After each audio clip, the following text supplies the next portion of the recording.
Moi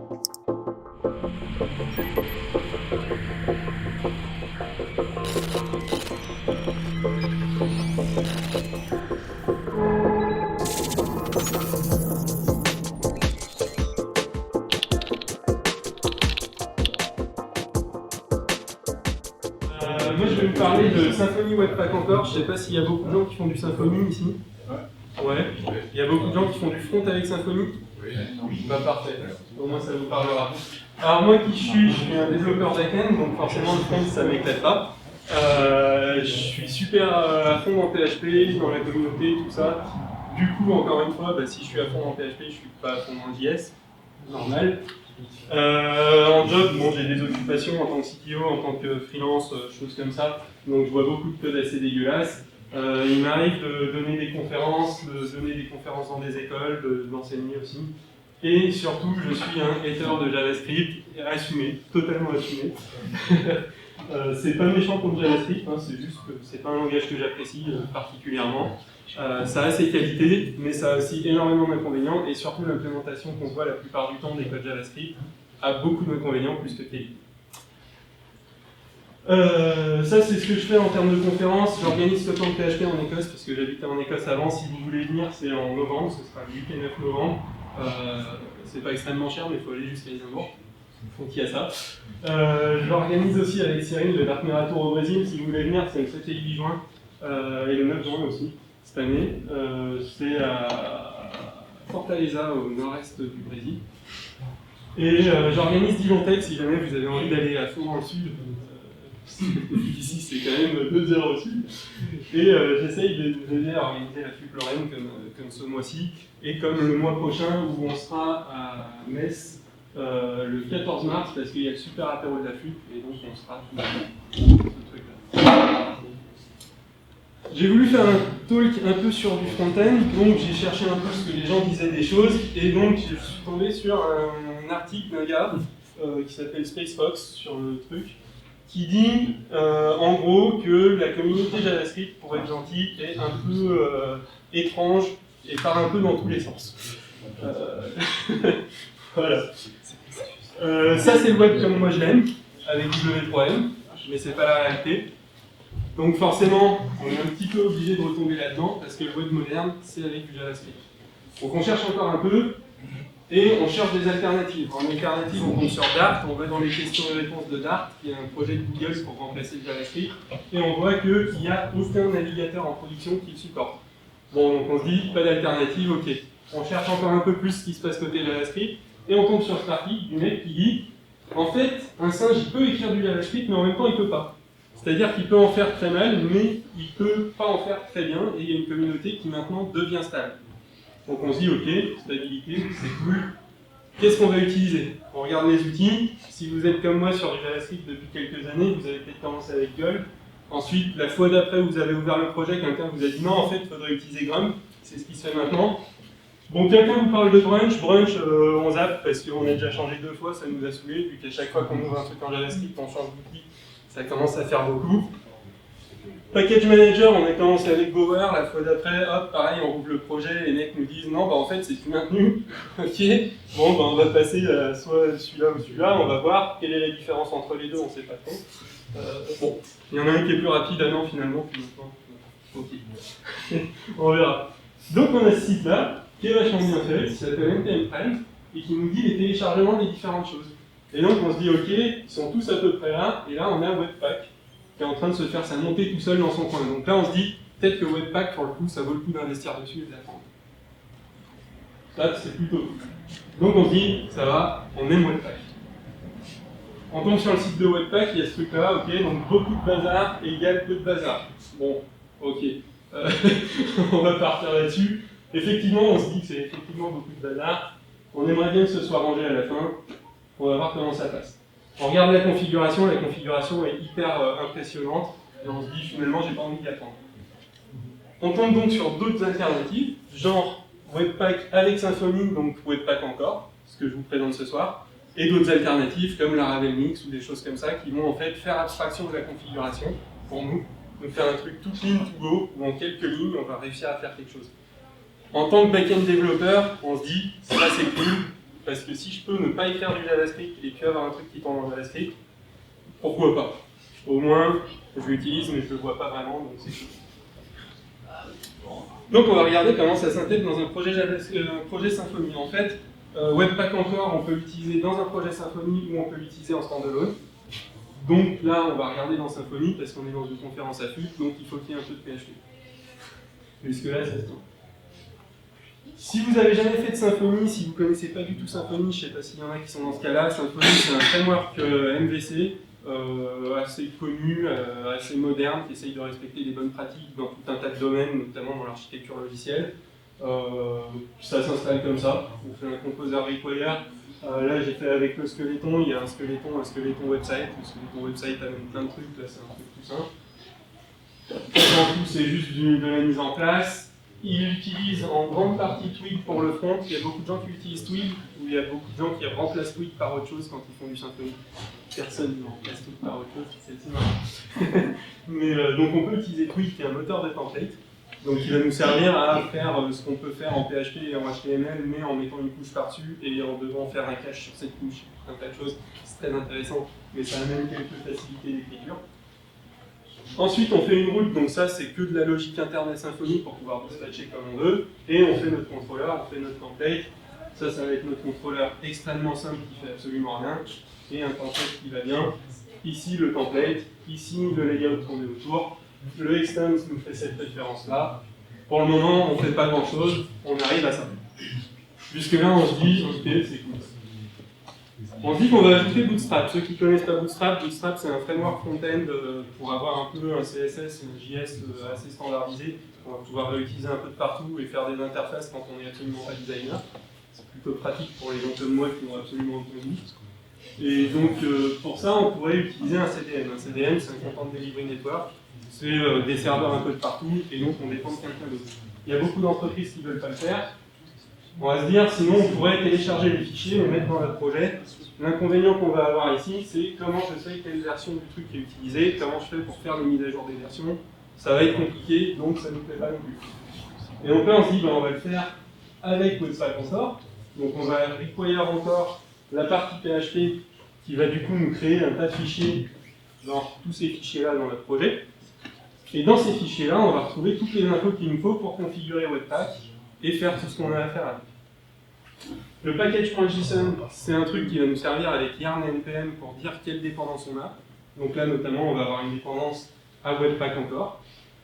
Le webpack-config.js, c'est la configuration de notre Webpack. Ça, c'est pour configurer notre Symfony, pour pouvoir lui dire comment gérer la relation avec Webpack encore. Et là, c'est là-dedans qu'on va développer notre application. Ensuite, on fait un yarn install ou un npm install, c'est la même chose, à quelque chose près. Pour moi, c'est la même chose. Ça va nous créer ce dossier-là, et dans ce dossier-là, on va avoir une tonne de dépendances. Quand je dis une tonne, c'est un truc à scroller sur l'écran hyper long. Mais en fait, on s'en fout de ce qu'il y a dedans, plus ou moins. Il faut savoir qu'il faut essayer d'avoir que des librairies dans lesquelles on a confiance, et puis de temps en temps faire un audit quand même, savoir ce qu'on a dedans. Mais à la limite, ça ne nous concerne qu'à moitié. Ça, c'est la partie Webpack encore pour configurer notre Symfony pour qu'il sache où aller chercher les informations. Le package.json avec notre partie Webpack encore ici, donc pour que quand on fasse l'install, il aille le chercher. Ici, une partie script qui va nous permettre d'avoir des scripts raccourcis à taper dans la console, histoire de ne pas taper des grandes lignes comme ça à chaque fois qu'on veut faire un truc. Mais à la limite, ça on s'en fout. Le Webpack config, qui pour le coup est relativement clair et simple. Je ne sais pas si vous avez déjà vu une config Webpack de base, mais ça va être un gros tableau de JSON énorme, enfin un objet de JSON assez énorme, et puis ça part dans tous les sens. Là en fait ce qui se passe, c'est qu'on a un objet qu'on va aller chercher, et cet objet a plein de méthodes, et dans ces méthodes c'est là où il va nous builder le gros objet de configuration. Et donc cette partie-là ici fait juste un return de cet objet de configuration, de sorte à le redonner à Webpack et que Webpack puisse l'utiliser. Donc c'est juste un gros sucre syntaxique qu'on va avoir au-dessus du truc. Et c'est ça qui est intéressant pour nous, parce qu'on n'a pas besoin de savoir comment c'est fait derrière. On n'a pas besoin d'avoir une idée de comment c'est configuré. On utilise des méthodes qui sont assez explicites pour pouvoir le faire. On va se dire qu'on colle une appli. Notre appli elle est relativement simple. On va faire un petit hello en console, donc dans la commande de notre navigateur. Et, truc très bizarre, on va faire un require de notre CSS. Ça, je vous expliquerai pourquoi après. Notre CSS, on le met à côté. Ensuite, dans nos fichiers de template, on va aller lui dire où aller chercher nos CSS et nos JS, avec ces informations-là. Ça, c'est complètement paramétré automatiquement, donc on s'en fout. On fait un yarn encore dev, histoire qu'il build tout le truc, puisque les fichiers d'assets sont dans le dossier asset qui est en dehors de notre document route. Donc il faut une phase de build pour passer de ces fichiers d'assets, les compiler et les mettre dans le dossier public, dans notre dossier de build. Ça, c'est complètement magique et ça nous donne ça. Et là, on est super content parce qu'on a une page qu'on a réussi à faire en 25 minutes pour faire un hello world en début. Assez intéressant. Donc on voulait mettre Bootstrap au tout début. Donc comment on va faire pour mettre Bootstrap? On va mettre nos dépendances à Bootstrap. Ça va aller chercher tous les fichiers de Bootstrap dont on a besoin. Pour le coup, on va le faire très grossièrement. On va mettre absolument tout Bootstrap dans notre application de manière générale. Vous voulez juste certains composants, donc après on aura des façons de le faire. Là, on va aller chercher tout Bootstrap et ses dépendances. On a notre fichier JS qui va venir chercher notre CSS de Bootstrap plus la partie JavaScript de Bootstrap. Là, il y a énormément de magie. Ça, en fait, ça veut dire va chercher dans notre module le fichier JS de Bootstrap. On lui dit juste Bootstrap, il se débrouille. Et on refait un yarn encore dev. Ici, je mets un nom en watch histoire qu'il le fasse à chaque fois que les fichiers changent. On n'est pas obligé.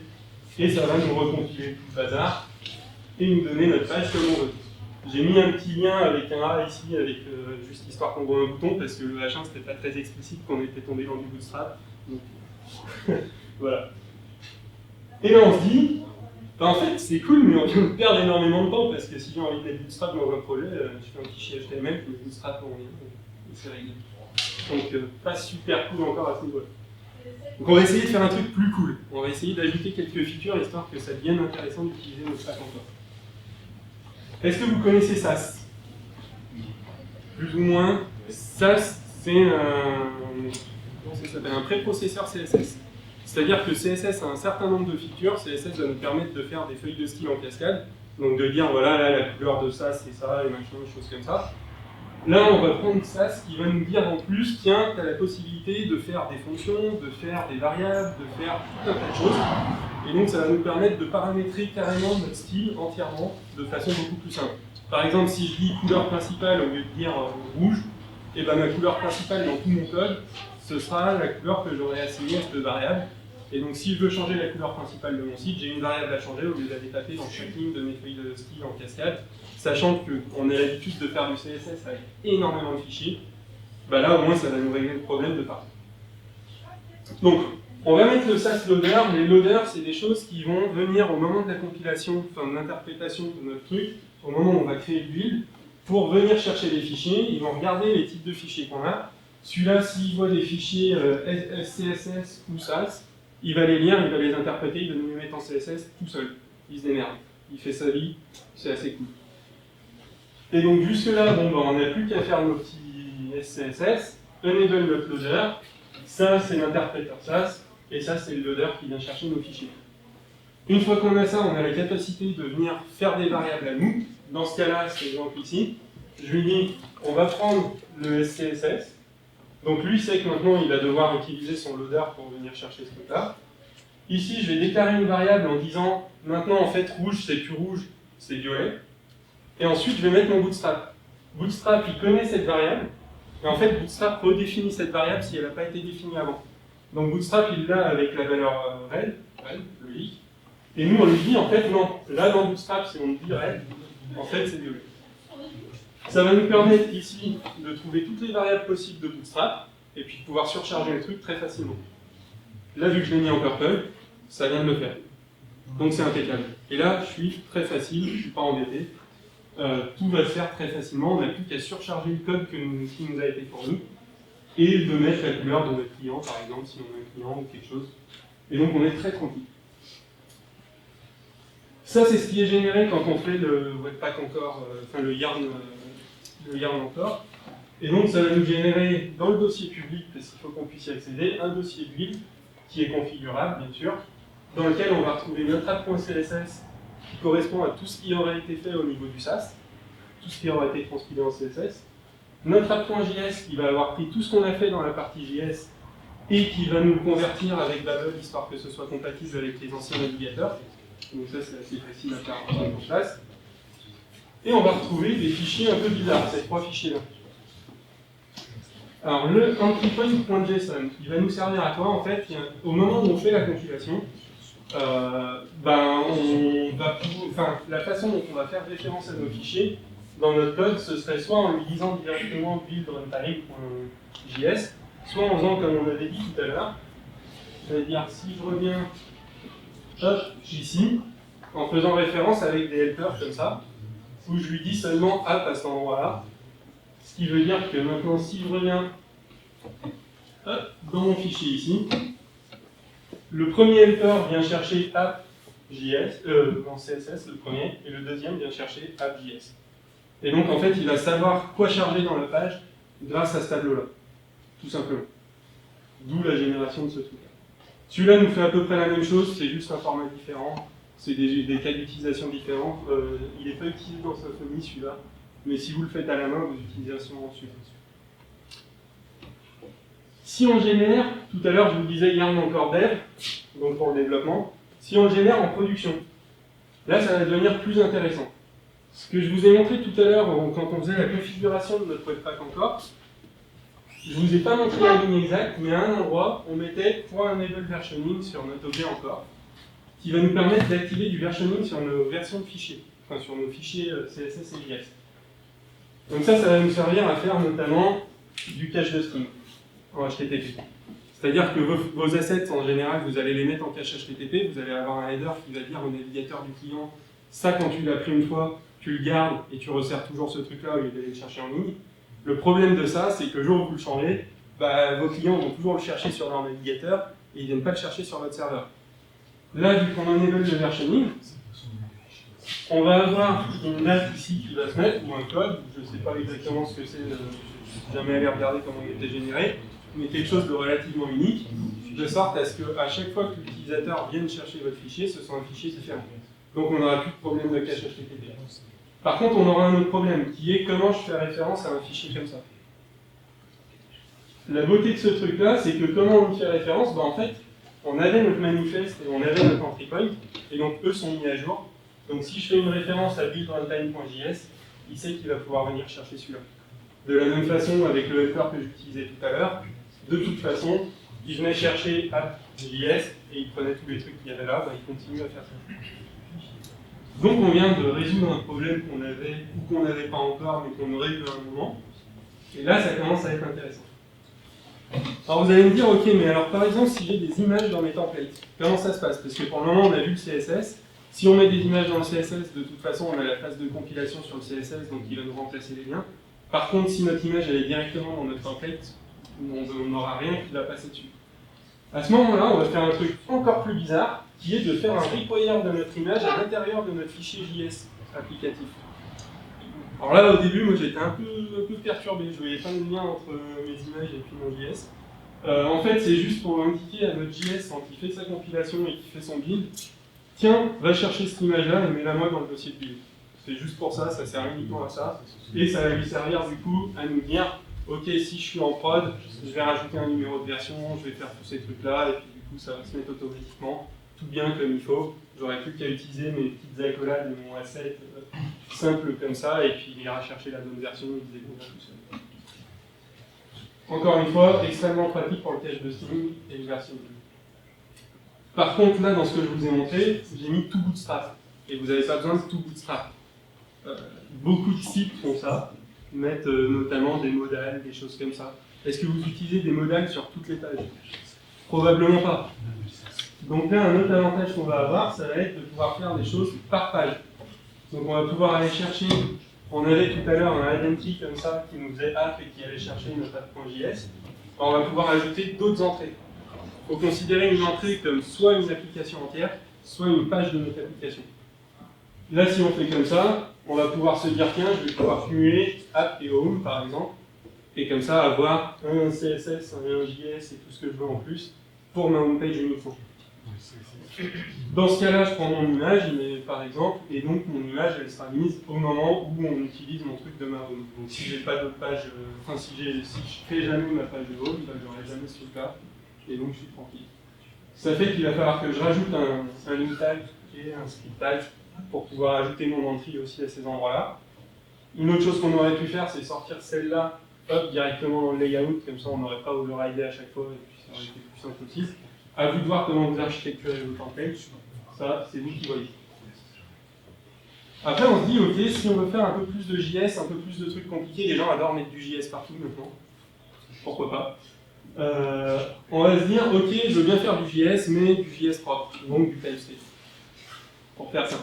On est développeur back-end, on a l'habitude de langage comme PHP, éventuellement vous faites du C#, vous faites, je sais pas, du Swift, des choses comme ça. Donc vous avez l'habitude des langages qui ne sont pas des langages de prototype, mais de langages qui sont orientés classe. Et donc, quand vous aimez les classes, vous aimez les interfaces, chose qu'on n'a pas en JavaScript, parce que le JavaScript est orienté prototype. Là, avec TypeScript, on retrouve toute notre couche d'interface, de choses comme ça, donc on est super content. D'habitude, c'est extrêmement ennuyant à faire, à mettre en place. Là, en fait, on va juste mettre un loader qui va aller chercher tous les fichiers .ts et .tsx. On va lui dire de mettre un transpiler TypeScript qui va nous permettre de faire du TypeScript à du JavaScript. Et ensuite, on crée un fichier de configuration pour notre TypeScript. Par exemple ça marche. Ça lui dit juste fais ce que tu veux. Et ensuite, on lui dit, vas-y, fais le truc, on relance notre yarn encore. Et normalement, tout ce qu'on va pouvoir faire maintenant en TypeScript va être compilé, interprété et remis en JavaScript. Et du coup, vu qu'on a une versionning, il va être versionné et tout va être bien fait. Et on sera super content. Ça nous permet de faire du code un petit peu joli comme ça, avec une interface, avec des choses un peu bien construites, qu'on n'aurait pas forcément eu, qu'on peut avoir un petit peu en ES6 avec les classes, mais pas vraiment les interfaces. Donc là, au moins, on a un truc un peu plus propre, qui nous plaît bien, qui ressemble à ce qu'on a l'habitude de faire, avec plusieurs fichiers, avec des imports d'un fichier dans l'autre. Pour ceux qui faisaient du PHP il y a longtemps, ça fait un peu comme des requires comme on avait l'habitude. C'était toujours sympa de se retrouver comme dans les années 90. Et donc ça nous permet de faire des choses comme ça, où là le titre est mis dynamiquement, ou des choses un peu plus compliquées où on fait une vraie application JavaScript derrière. On peut l'utiliser en standalone, donc si vous avez un vieux projet ou un truc où ça s'intègre mal, vous ne savez pas trop comment vous y prendre, vous voulez refaire tous les assets, en fait vous faites juste l'installation comme ça.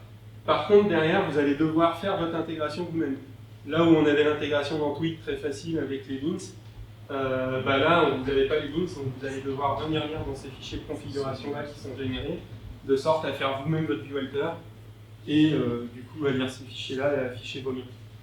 Ça fait un tout petit peu plus de boulot, mais honnêtement, quand on est sur un legacy, c'est pas vraiment ça le travail compliqué.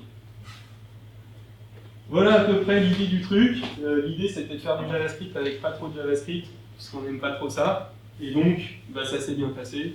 On a PHP qui vient à notre escos, au moins dans notre environnement PHP habituel. Symfony dans notre cas, Laravel Mix si vous faites du Laravel.